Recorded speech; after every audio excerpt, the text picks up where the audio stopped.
Congress has averted yet another government shutdown.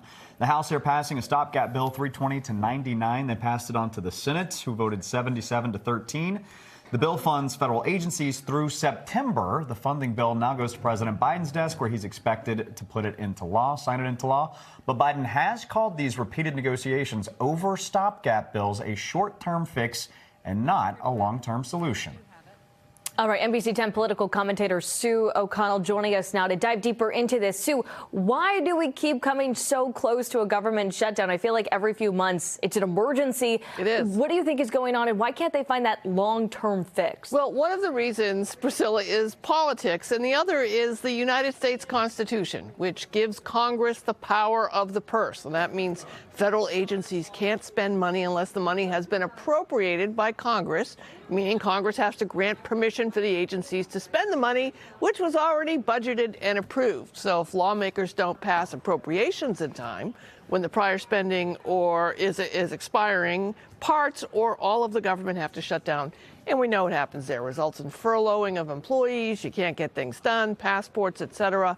And because Congress is so polarized, the lawmakers, in this case the Republicans, take advantage of the threat of shutdown to forward political agendas. And you may have noticed other functioning democracies around the world, they don't have shutdowns, nor do they have the threat of shutdowns like the U.S. does. And that's because most of them don't have a law like ours, or they've made loopholes to keep it from happening, separating the budgeting from the politics. We could do that, but I doubt it will ever happen, so get used to it. Unfortunately, it looks like we will have to get used to it here.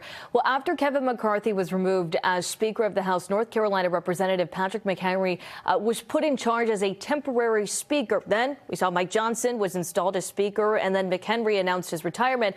And on his way out, McHenry had some pretty tough words for Johnson, essentially saying he's just not doing the job.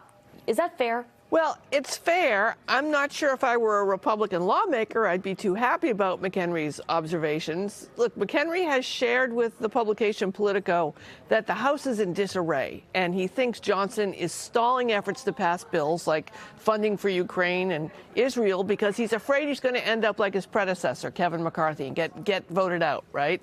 So the Republican House members seem to be split on this. I've seen some reports that some are happy he's saying what they're actually thinking and what's happening, and others think that he's just making things worse as he heads out to retirement. Well, let's talk about the leadership in the Senate. Republican leader Mitch McConnell says he is stepping down in November.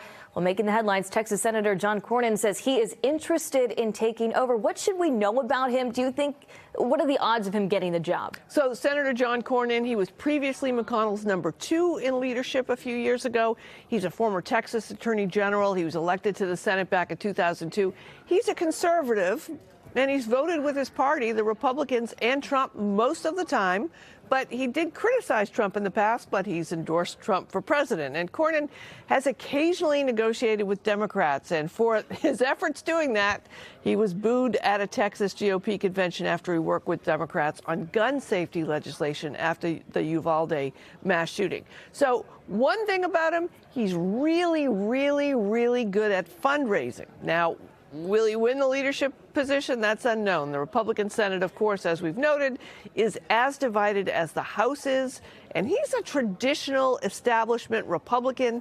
So we're just going to see how they handle what was a chaotic process in the House election and see who wins the top spot as minority leader in the Senate. So as you'd say, to be continued. Exactly. All right, Sue, thanks so much.